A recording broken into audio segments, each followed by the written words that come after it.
गुरु प्यारी संगत जी, जय गुरु जी। परमपिता परमेश्वर गुरु जी महाराज के श्री चरणों में कोटि कोटि प्रणाम करते हुए आज के 7 PM रिटर्न सत्संग की शुरुआत करते हैं संगत जी।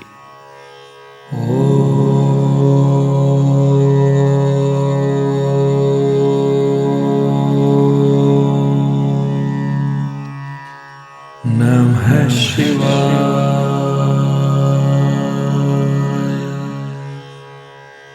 शिव जी सदा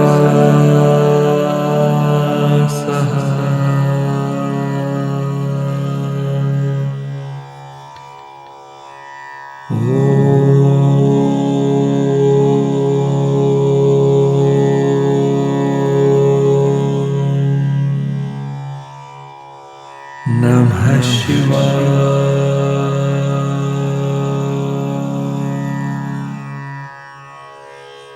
गुरु जी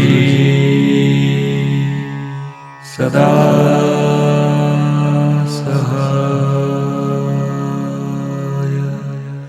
जय गुरु जी महाराज। अनंतम अनंतम शुक्राना गुरु जी महाराज। गुरु प्यारी संगत जी, आप सभी संगत परिवार के रिटर्न सत्संग का पाठ करने के पूर्व सुनते हैं गुरु जी महाराज के पावन ग्रंथ दिव्य आभा से दिव्य सत्संग। मेरे जीवन में इस संसार का कोई अर्थ नहीं रह गया था। सब कुछ अस्पष्ट था। जीवन अति निराशाजनक और असंतुलित हो गया था। मैं अपने आत्मविश्वास के साथ साथ रुचि और उत्साह खो चुकी थी। संशय में थी कि पुनः पहले जैसे कैसे जी पाऊंगी। जीवन के अमूल्य वर्ष ऐसे ही व्यर्थ व्यतीत हो रहे थे। मैं एक अति कटु अनुभव से गुजरी थी। एक भयंकर कार दुर्घटना ने मुझे असहाय कर दिया था। 2 मास अर्ध चेतना अवस्था में रहकर अनेक स्टेरॉइड और अन्य औषधियां खाते हुए अनगिनत परीक्षण, रोज सुइयों और ग्लूकोज की बोतलों के साथ सारांश में यह मेरा जीवन था। दुर्घटना में मेरी गर्दन की धमनियां फट गई थी, रक्त की कमी थी, मैं क्षीण थी और मुझे पक्षाघात हो गया था। 14 वर्ष पूर्व ऐसे रोगी को समुचित उपचार मिलने में भी समस्या थी। 1 वर्ष से अपने विद्यालय नहीं गई थी। मेरी सहेलियां मेरी दुर्दशा देखकर रो पड़ती थी और मैं स्वयं शीशे में भय के कारण अपना क्षतिग्रस्त चेहरा नहीं देख सकती थी। जीवन के ऐसे कठोर समय से गुजरते हुए अचानक ही ईश्वर स्वरूप गुरु जी ने मेरे जीवन में प्रवेश कर उद्धार किया। उनकी कृपा प्राप्त कर मैं आनंद लोक में प्रवेश कर गई। मेरे समक्ष खड़े होकर खुली बाहों में उन्होंने मुझे संरक्षण दिया, मानो मुझे विपदाओं से बचा रहे हों। उस समय से अब तक वह मुझे सुमार्ग पर अग्रसर कर रहे हैं। गुरुजी ने पुनः मुझे इस संसार का आभास कराया है और थोड़े ही समय में मुझे स्वस्थ कर दिया। अपने परिवार में मेरी माँ और मैं गुरुजी से सबसे पहले मिले। उस एक दर्शन से हमारा जीवन बदल गया। जालंधर में गुरुजी के मंदिर में वह एकदम स्वर्ग में प्रवेश करने के समान था। हमारे पहले दर्शन में गुरुजी ने आभास करा दिया कि वह स्वयं परमात्मा है। गुरुजी ने हमारे जीवन के भूत वर्तमान के सब पृष्ठ खोलकर हमारे सामने रख दिए, जिनका बोध केवल स्वयं को होता है। हमें आभास हुआ कि वह इस पृथ्वी पर हम सबको आशीर्वाद देने आए हैं। प्रभु के सम्मुख हम हतप्रभ थे। जैसे जैसे दिन व्यतीत होते गए, गुरुजी हम पर दया करते रहे। उनके आदेश पर मैंने अपनी औषधियों का पिटारा छिपा दिया, चिकित्सकों के पास जाना बंद कर दिया, कोई ऑपरेशन नहीं करवाई और हाँ, मैं पहले जैसे ही शारीरिक और मानसिक रूप से स्वस्थ हो गई। डॉक्टर्स ने स्वस्थ होने के लिए 4-5 वर्ष का समय बताया था, किंतु गुरुजी की कृपा से यह 2 मास में संपन्न हो गया। गुरुजी से मिलने के 2 मास के अंतराल में ही मेरे बालों का झड़ना बंद हो गया और पुनः सामान्य हो गए। मेरी क्षीणता और पक्षाघात लुप्त हो गए। श्रवण शक्ति और दृष्टि भी सामान्य हो गई और मेरा हीमोग्लोबिन 6 से बढ़कर 12 हो गया। डॉक्टर्स के परामर्श के विरुद्ध मैंने फिर से खेलना आरंभ कर दिया और परीक्षाओं में अति उच्च अंकों से उत्तीर्ण हुई। इसे क्या कह सकते हैं, केवल दिव्य हस्तक्षेप, और मैंने गुरुजी को पूर्ण समर्पण कर दिया। जीवन की इस कठिन अवस्था से निकलकर मैंने अगले चरण में प्रवेश किया। गुरुजी के मन में मेरा अध्ययन और व्यवसाय थे। दुर्घटना की वेदना और त्रासदी से निकलकर मैं भी अपने जीवन का मार्ग प्रशस्त करना चाहती थी। मैं ऐसा व्यवसाय करना चाहती थी जिसमें मैं लोगों के दुख दर्द कम कर सकूं और उनकी अनुभूति का अनुभव कर सकूं। गुरुजी जैसा अपने अनुयायियों के लिए करते हैं वैसी ही रूपरेखा मेरे लिए बनाई हुई थी। गुरुजी के आशीर्वाद और दिशा दर्शन से मुझे बिना औपचारिक अध्ययन किए बेंगलोर के एक महाविद्यालय में भौतिक चिकित्सा के पाठ्यक्रम में प्रवेश मिल गया। मैंने अपनी पढ़ाई सरलता से पूरी करी और उसे समाप्त कर अपने प्रशिक्षण के लिए दिल्ली के सर गंगाराम हॉस्पिटल में कार्यरत हुई। मेरे वरिष्ठ सलाहकार देश के सबसे अच्छे नेत्र विशेषज्ञ थे, जो अखिल भारतीय आयुर्विज्ञान संस्थान के निर्देशक भी रह चुके थे। मेरे ऐसे सुनियोजित व्यावसायिक पथ पर गुरुजी ने सदा मेरा ध्यान रखा था। इससे पहले कि मैं कोई योजना बना पाती, गुरुजी ने मुझे भौतिक चिकित्सा में स्नाकोत्तर पाठ्यक्रम करने को कहा। मैंने यह पाठ्यक्रम क्रीड़ा और अस्थि रोग में किया। गुरुजी के स्नातकोत्तर पाठ्यक्रम करने के आदेश के पश्चात प्रवेश के लिए आवेदन देने के लिए केवल 3 दिन शेष थे। मैंने उनके दिशा निर्देशों का पालन किया और सही कार्यवाही करती रही। इस समय मेरे माता पिता मेरे साथ नहीं थे और मैं घर पर अकेली थी। मेरे नितंब पर एक फोड़ा हो गया, जिसने सूझकर मुझे शैया पर लेटने को बाध्य कर दिया। अकेले और अत्यंत पीड़ा सहते हुए मैं कुछ करने में असमर्थ थी। मुझे विश्वास था कि गुरुजी मेरे साथ हैं।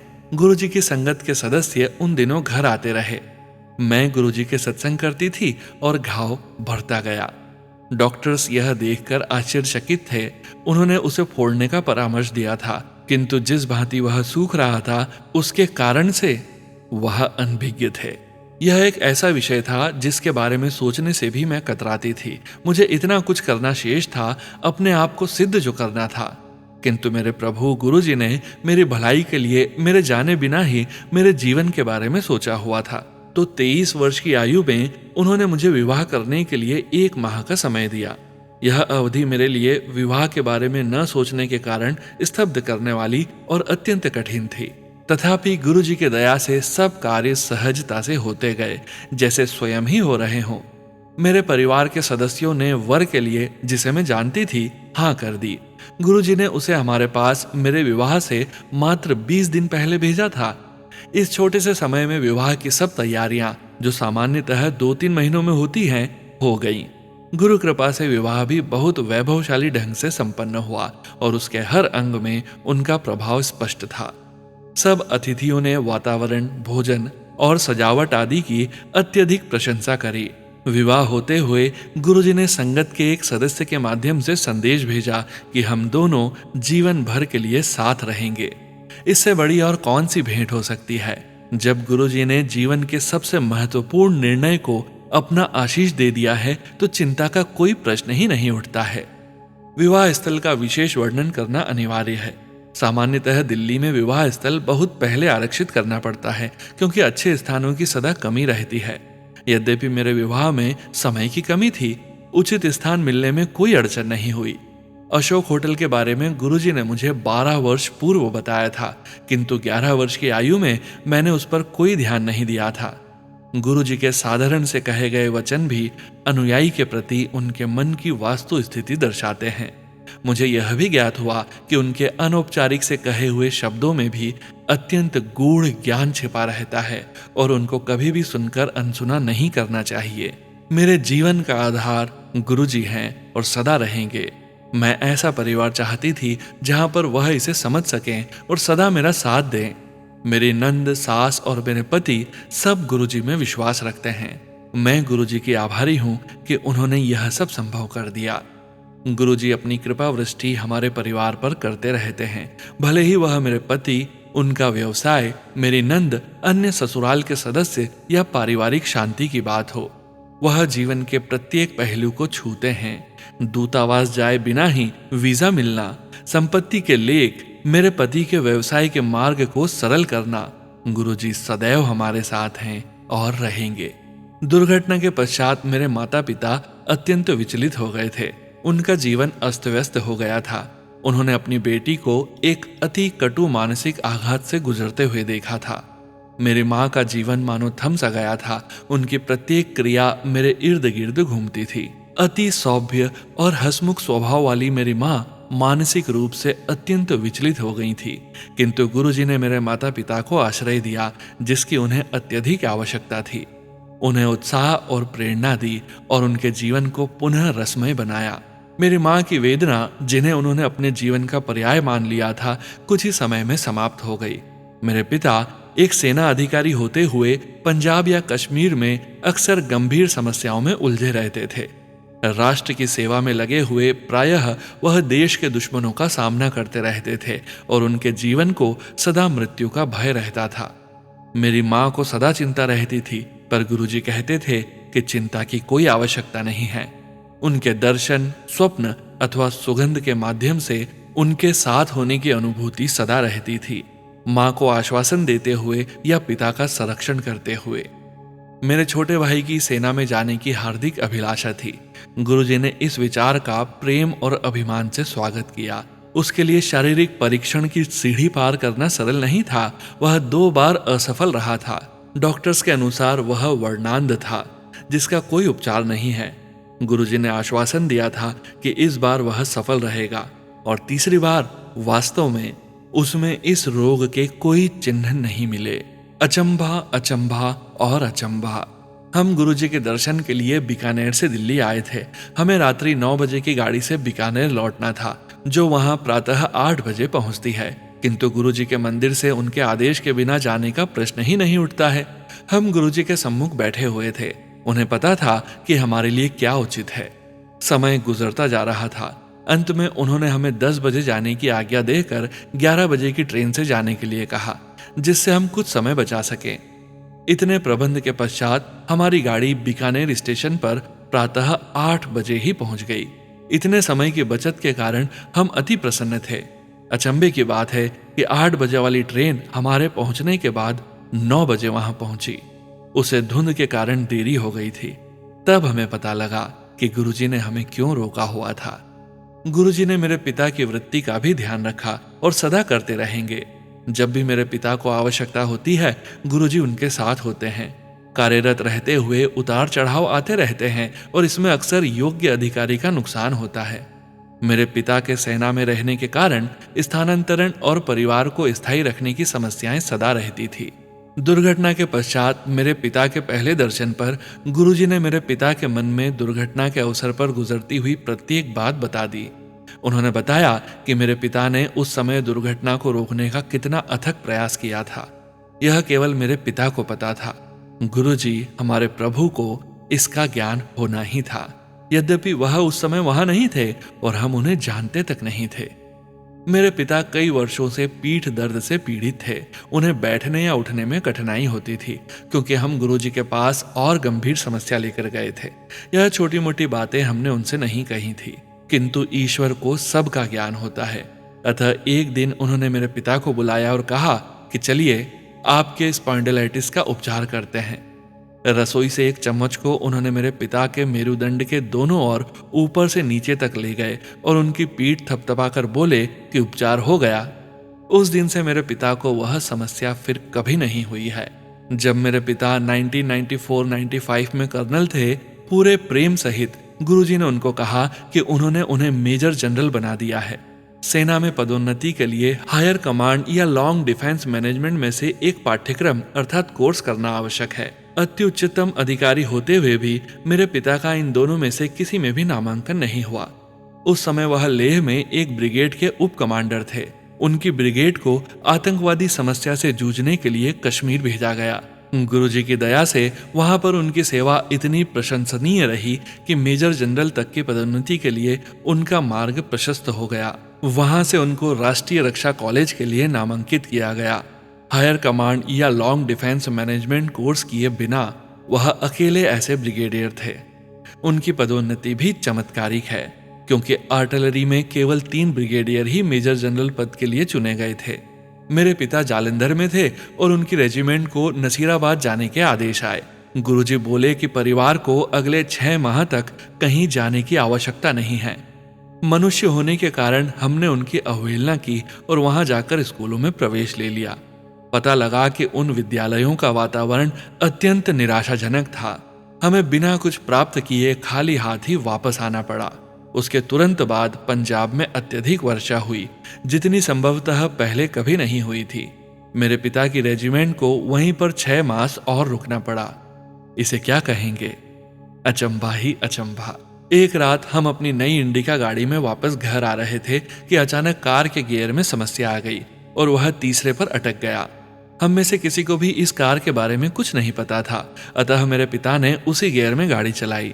चलते रहने के लिए 40 किलोमीटर की गति रखना अनिवार्य था। गुरुजी का नाम लेकर हम चलते रहे।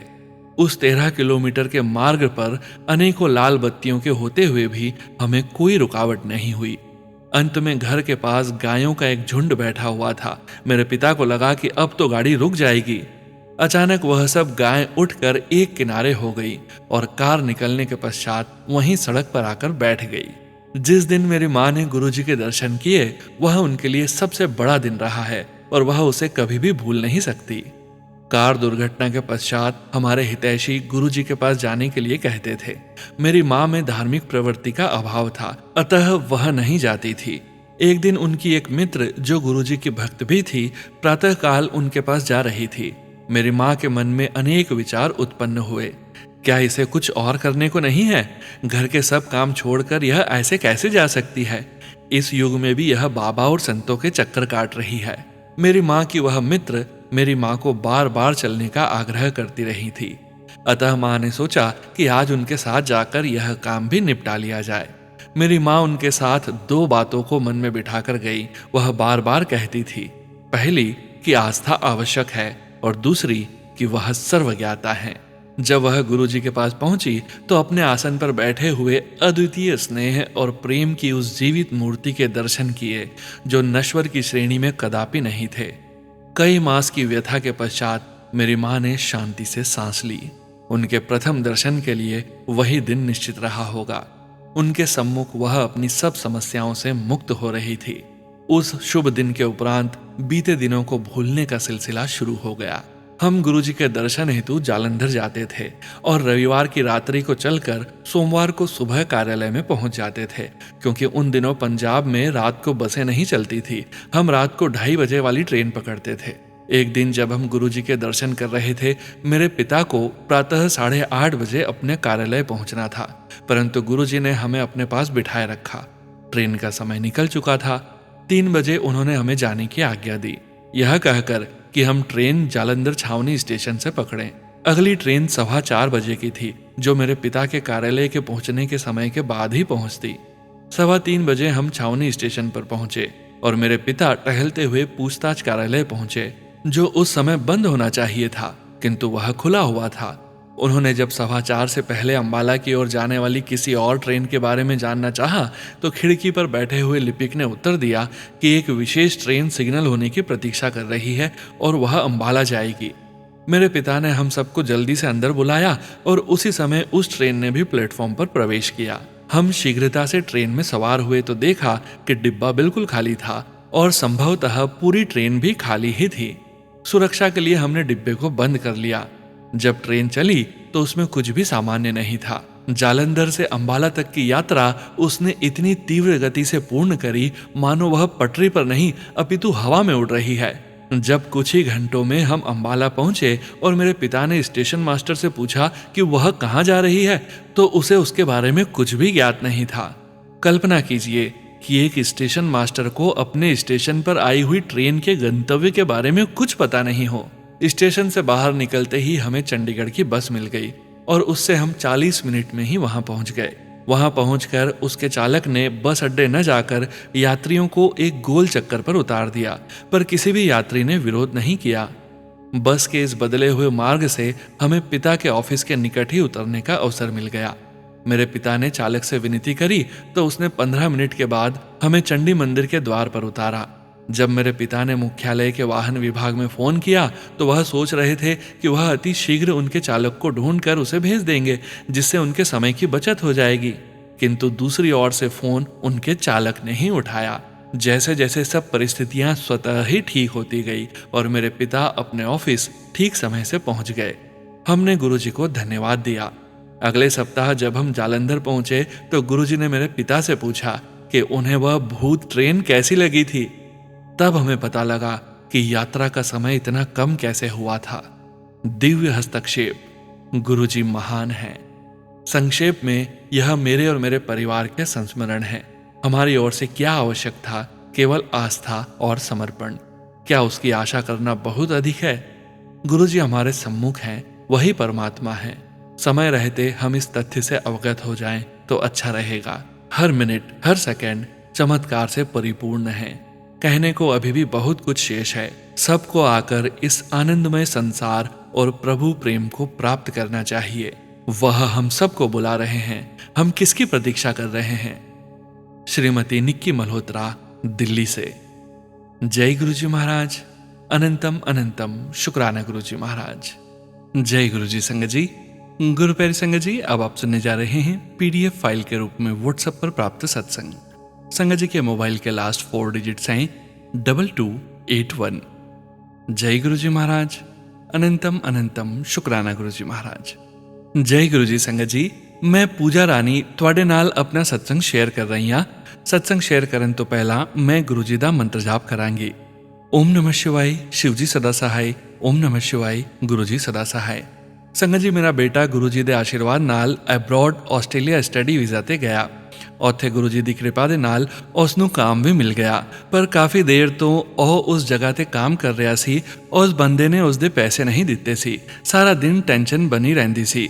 हर रोज मैं अपने बेटे ਨੂੰ ਕਹਿੰਦੀ ਸੀ ਕਿ ਤੂੰ ਆਪਣੇ ਪੈਸੇ ਮੰਗ, ਪਰ ਉਹ ਕਹਿੰਦਾ ਕਿ ਮੰਮਾ ਕਹਿਣਾ ਹਾਂ, ਪਰ ਉਹ ਦੇਂਦੇ ਨਹੀਂ। ਫਿਰ ਮੈਂ ਫਰਾਈਡੇ ਅਰਦਾਸ ਕੀਤੀ ਕਿ ਗੁਰੂ ਜੀ ਸੰਡੇ ਤੱਕ ਮੇਰੇ ਬੇਟੇ ਨੂੰ ਉਸ ਦੀ ਮਿਹਨਤ ਦੇ ਪੈਸੇ ਮਿਲ ਜਾਣ। ਪੂਰੀ ਪੇਮੈਂਟ ਉਹ ਕਰ ਦੇਵੇ ਸੰਡੇ ਨੂੰ ਉਸ ਦੇ ਓਨਰ ਨੇ ਖੁਦ ਪੇਮੈਂਟ ਉਸ ਨੂੰ ਦੇ ਦਿੱਤੀ।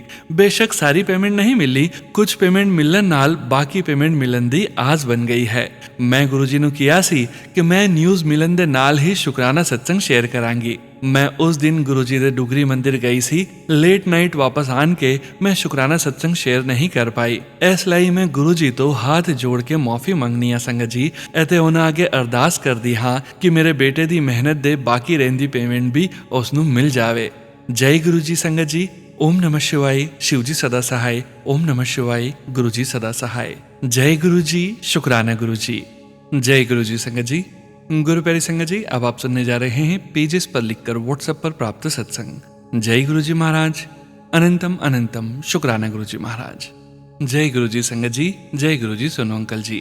मैं गुरुपा की बेटी गुरुपा के मंत्र जाप से गुरुपा के श्री चरणों में ये शुक्राना सत्संग समर्पित करती हूँ। सोनू अंकल जी, मेरा फोन नंबर गुप्त रखिएगा। सोनू अंकल जी, मेरा ये शुक्राना सत्संग पूरे संगत परिवार के बीच और हमारे प्यारे गुरुपा के श्री चरणों में जरूर पहुंचा देना।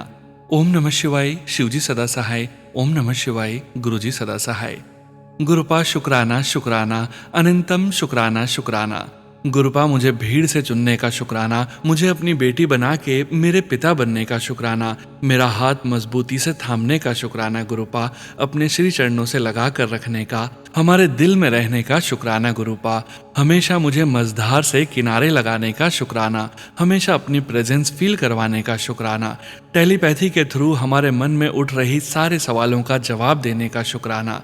संगत जी, कुछ दिन पहले अपने पैरों में हो रहे सीवियर दर्द का शुक्राना सत्संग शेयर किया था कि कैसे गुरुपा के चंदन तिलक और जल प्रसाद से मेरे पैरों का दर्द ठीक हुआ था। संगत जी, मुझे बैक पेन की बहुत प्रॉब्लम रहती है। कभी कभी तो मेरी बैक पेन इतनी बढ़ जाती है कि मेरा उठना बैठना ही मुश्किल हो जाता है। संगत जी, नवरात्रि के दिनों की बात है, मेरा बैक पेन इतना बढ़ गया था कि मैं ठीक से चल भी नहीं पा रही थी। घर के अंदर ही मेरा चलना बहुत मुश्किल हो गया था। संगत जी, उन्हीं दिनों मेरी मेड भी अपने घर चली गई थी काम छोड़कर, क्योंकि वो बीमार हो गई थी। संगत जी, उन्हीं दिनों मेरी सासू माँ भी अपनी बेटी के यहाँ लंबे टाइम के लिए चली गई। संगत जी, मैं बेड से उठ भी नहीं पा रही थी और ऐसी हालत में घर का इतना सारा काम। मैंने अपनी सासू माँ को भी बोला, दिवाली आने वाली है, काम और बढ़ जाएगा, अकेले मुझसे ऐसी हालत में इतना सारा काम नहीं हो पाएगा। लेकिन मेरी सासू माँ भी मुझे अकेली छोड़कर चली गई। संगत जी, जब मैंने देखा कि अब मैं अकेली पड़ गई हूँ, मैं सबसे पहले गुरुपा के स्वरूप के सामने आई और इतना रोई जैसे कोई बच्चा दुख में अपने माता पिता के सामने रोता है। और मैंने गुरुजी को बोला, गुरुपा, अब मुझे नहीं मालूम कि ऐसी हालत में मैं सब कैसे संभाल पाऊंगी। संगत जी, मैं अपने रूम से किचन तक भी नहीं चल पा रही थी। संगत जी, मैंने गुरुपा को बोला, गुरुपा, ये मेरी बहुत बड़ी परीक्षा की घड़ी है, अब आपने मेरा हाथ पकड़कर सारा घर का काम करवाना है।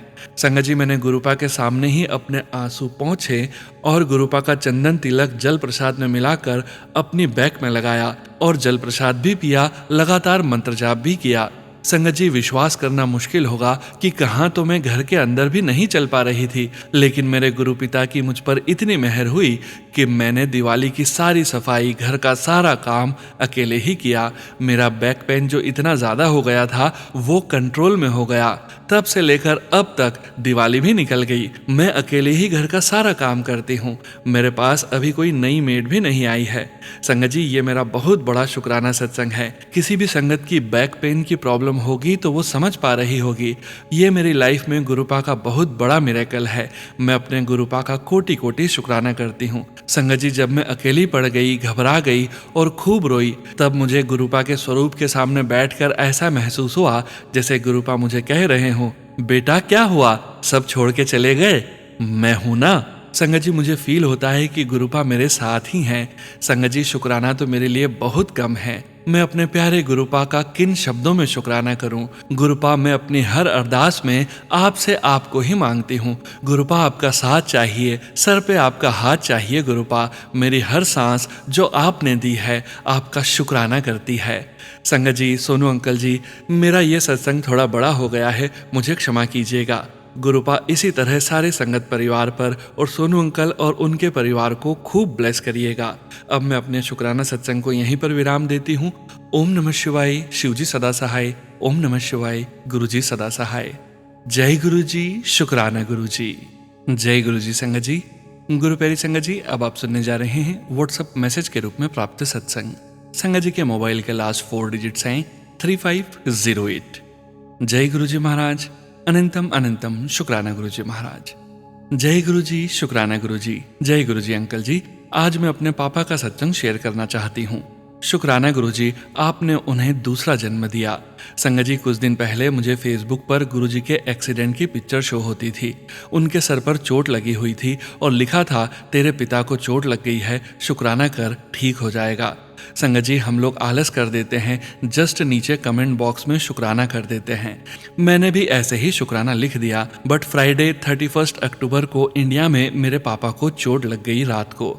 शुक्राना गुरुजी कि सब लोग घर में अभी जाग रहे थे और टाइम पर हॉस्पिटल लेकर गए। 3 स्टिचेस लगे, लेकिन स्कल में थोड़ा क्रैक हुआ है, वो भी अब हील हो रहा है। शुक्राना गुरुजी, अनंतम अनंतम शुक्राना गुरुजी। ओम नमः शिवाय, शिवजी सदा सहाय। ओम नमः शिवाय, गुरुजी सदा सहाय। जय गुरुजी। संगत जी, गुरु प्यारी संगत जी, आज के सत्संग को यहीं विराम करने का समय हो गया है और गुरुजी महाराज के पावन वचनों के श्रवण करने का समय हो गया है। संगत जी, आज के वचन भी बॉम्बे आंटी जी के सत्संग से लिए गए हैं, जो कि इस प्रकार से हैं। पहला वचन, घी की सुगंध भगवान को प्रसन्न करती है और अगरबत्ती और धूप की सुगंध ईश्वर को आकर्षित करती है। मनुष्यों के लिए यह प्रार्थना के दौरान उनकी आत्मा को ऊपर उठाती है और उसे हल्का बनाती है। अगला वचन, गुरुजी महाराज ने अपनी आरती की थाली के लिए पीतल की थाली का सुझाव दिया। गुरुजी को पीतल का बहुत शौक था। एक बार उन्होंने बदन आंटी को मंदिर में मुझे थाली सजाने का तरीका सिखाने के लिए भेजा। थाली पर केसर और पानी की बूंदों से ओम, एक ओंकार, जय गुरुजी और स्वस्तिक चिन्ह बनाने थे। घी का एक दिया सीधी बत्ती के साथ, मौली, केसर, कच्चे चावल और पानी की कुछ बूंदों से बना टीका, मिठाई के 5 टुकड़े, धूप। हम पहले गुरुजी के हाथ में मौली बांधते थे, फिर टीका लगाते थे और फिर आरती करते थे, शिवजी की आरती।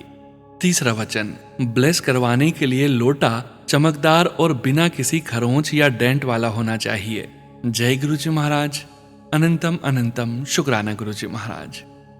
गुरु प्यारी संगत जी, गुरुजी महाराज के महामंत्र जाप के साथ आज के इस सत्संग का यहीं विराम करेंगे। सत्संग शेयरिंग करने से संबंधित सभी जानकारी वीडियो के डिस्क्रिप्शन में दी गई है।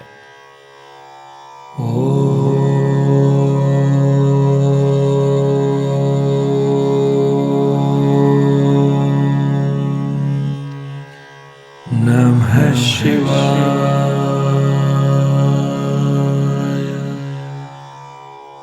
शिवजी सदा सहाय।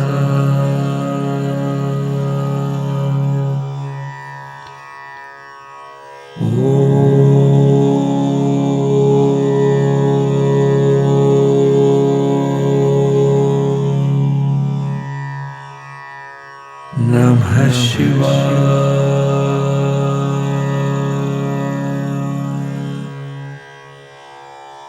गुरुजी सदा सहाय। जय गुरुजी महाराज। अनंतम अनंतम शुक्राना गुरुजी महाराज।